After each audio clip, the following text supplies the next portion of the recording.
Estamos de volta com mais um programa em Minas e esse bloco exclusivo para o Portal UAI, YouTube do Portal UAI. Meu convidado de hoje, Otávio Maia, presidente da Emater, empresa de assistência técnica e extensão rural do estado de Minas Gerais. Já falamos tanta coisa ali no primeiro bloco, mas tantos outros assuntos ficaram de fora, né, Otávio? Pois é. E agora eu já aproveito para te perguntar, porque Minas Gerais tem crescido muito na quantidade de insumos e de alimentos nas merendas das escolas vindas dos produtores rurais.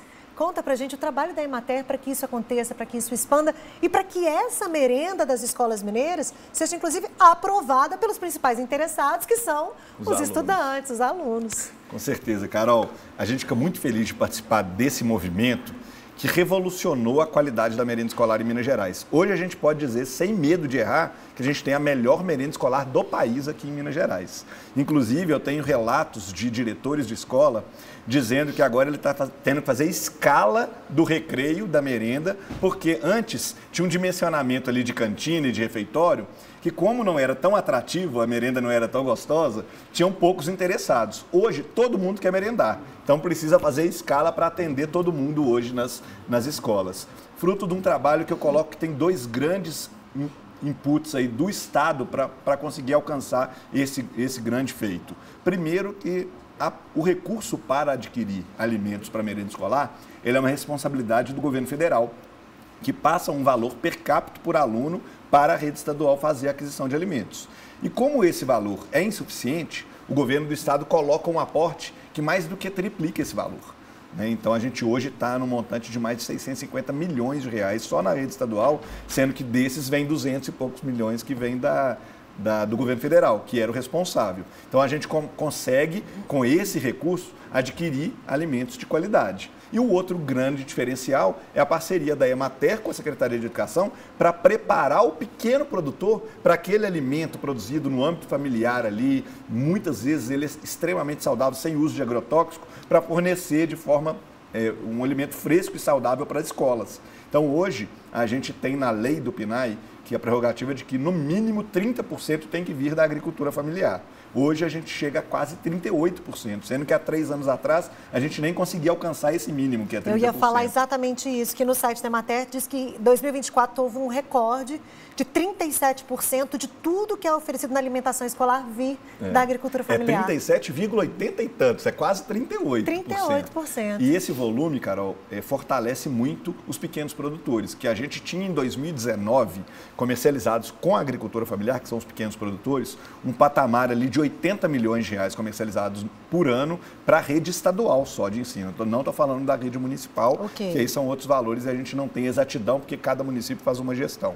Agora, para o estadual, no ano passado, foi 250 milhões. Então, nós saímos de um patamar de 80 para 250 milhões vindos para a agricultura familiar, que são esses alimentos saudáveis, hortaliças, frutas. Hoje a gente já tem o queijo artesanal nas escolas, tem algumas escolas com morango, com filé de tilápia vindo da agricultura familiar. Que maravilha. Então, a gente tem hoje uma qualidade de alimentação escolar e que muitas das vezes aqueles produtores rurais, aqueles alunos carentes, têm a melhor refeição na escola. Então, hoje ele tem uma refeição que realmente vai alimentá-lo e vai impactar positivamente até o desempenho escolar dele. Diz que teve uma eleição que já tem até um prato escolhido pelos alunos como preferido. Qual que é? Tem.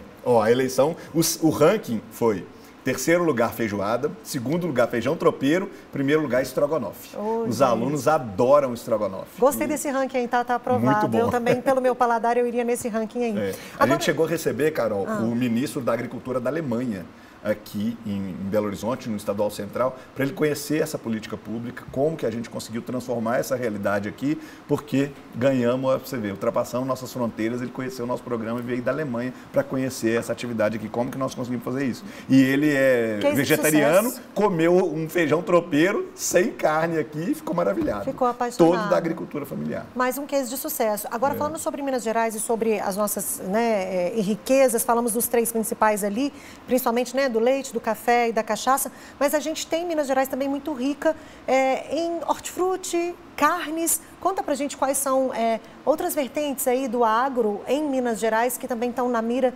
e sendo motivadas pela Emater.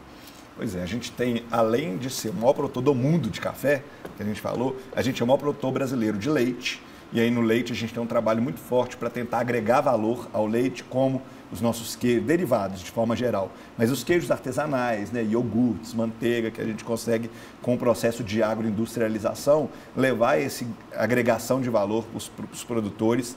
A gente, como você falou, essa parte de hortifruti, as hortaliças nos cinturões, principalmente em volta dos grandes centros urbanos, para fornecer para esse grande mercado consumidor, a gente sempre incentiva e tem uma larga produção, tanto aqui na região metropolitana de Belo Horizonte, mas também no Vale do Aço, Montes Claros, Uberlândia, as grandes cidades, a gente sempre tem essa produção, a gente chama do cinturão verde, né, das hortaliças.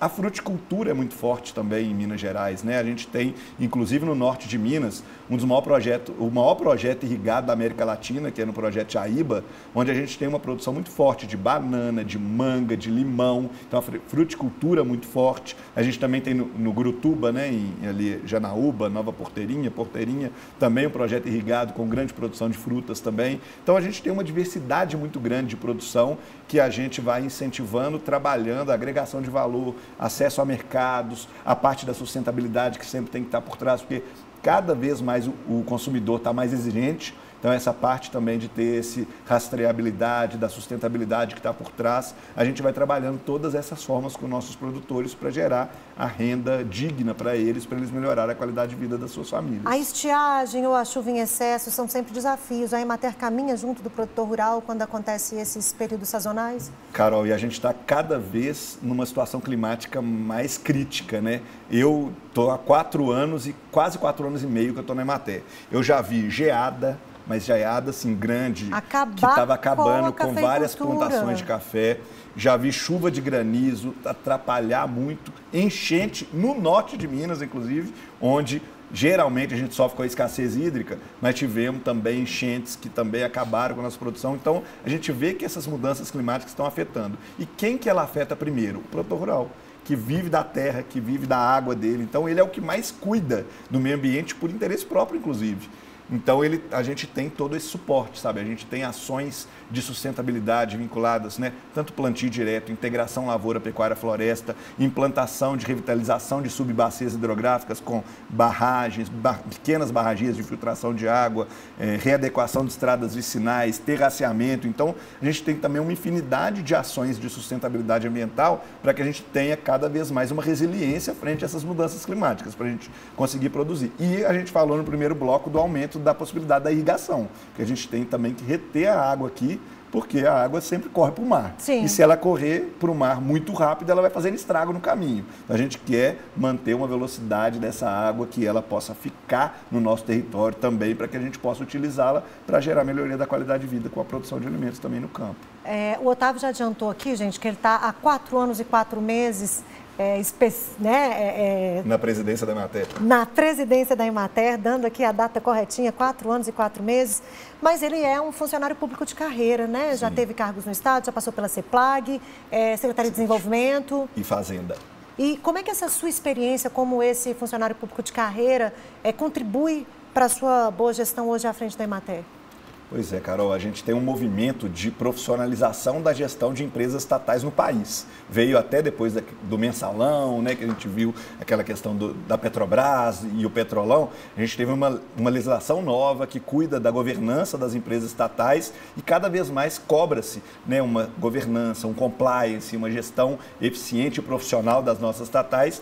E a gente tem uma carreira no Estado de Minas Gerais, que são os especialistas em políticas públicas e gestão governamental, que são formados na faculdade em administração pública para atuar nos desafios da gestão de políticas públicas. Então, casa muito com esse movimento de profissionalização da gestão das estatais, a gente tem uma carreira especialista em gestão, como é a minha carreira. Então, antes de mim, inclusive, a presidente anterior da Emater, Luísa Barreto, que virou secretária de Planejamento e Gestão posteriormente, ela também era com essa vertente de a gente contribuir para a gestão de uma empresa que já é de excelência na assistência técnica e na extensão rural, mas a gente levar a visão da gestão pública, no meu caso, uma experiência muito forte em gestão estratégica. Então, a gente fez um planejamento estratégico uma construção participativa, escutando a base, os colegas da Emater, construímos, né, tive a oportunidade de entrevistar o Alisson Paulinelli, que é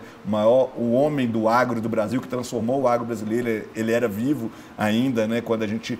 4 anos atrás, quando eu cheguei na Emater, elaboramos o nosso planejamento estratégico e a gente foi conciliando visões estratégicas com a base e a gente construiu um planejamento muito rico na Emater e vem com a gestão e governança, fazendo os nossos projetos e os nossos planos gerarem resultados, né, na ponta. Então, servidor está aqui para servir.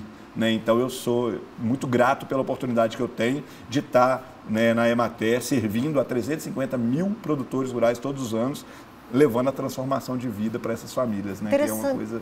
É interessante também como a gestão pública ela é fundamental nisso tudo, né?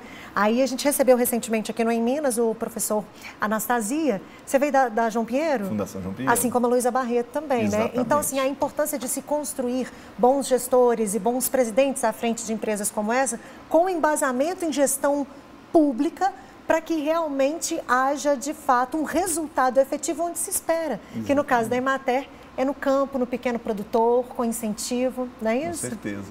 E a gente, assim, eu sou suspeito para falar, tem gente que fala assim, não sou nem suspeito, sou culpado, mas eu vou falar da minha carreira, mas eu acho que a gente tem um potencial de contribuir muito, mas não só a carreira específica, é esse olhar mesmo da profissionalização da gestão, para a gente ter política pública baseada em evidências, com realmente uma construção, né, baseada em diagnósticos, que a gente consegue olhar de forma para a realidade, para os desafios e criar as melhores soluções e os melhores resultados. Então, a gente tem em Minas Gerais uma grande referência nesse sentido, que foi o Anastasia, né, o professor Anastasia, ajudou a construir esse movimento, né, em governos anteriores, que hoje a gente tem um respaldo muito forte em Minas Gerais, uma referência para o Brasil também. E vindo com pessoas preparadíssimas, assim como você, para estar à frente da Emater. Obrigada por aceitar nosso convite. Eu que agradeço. Foi ótimo, nosso bloco fica aqui. Poderia continuar conversando um pouquinho mais para entrarmos um pouco mais no turismo rural, mas quem tiver interesse está aí, ó, pode consultar o guia no site da Emater, emater.gov.mg. www.emater.mg.gov.br. Obrigada pela entrevista. A íntegra vocês acompanham amanhã no Jornal Estado de Minas. Obrigada pela companhia, pessoal, e até o próximo Em Minas. Obrigado.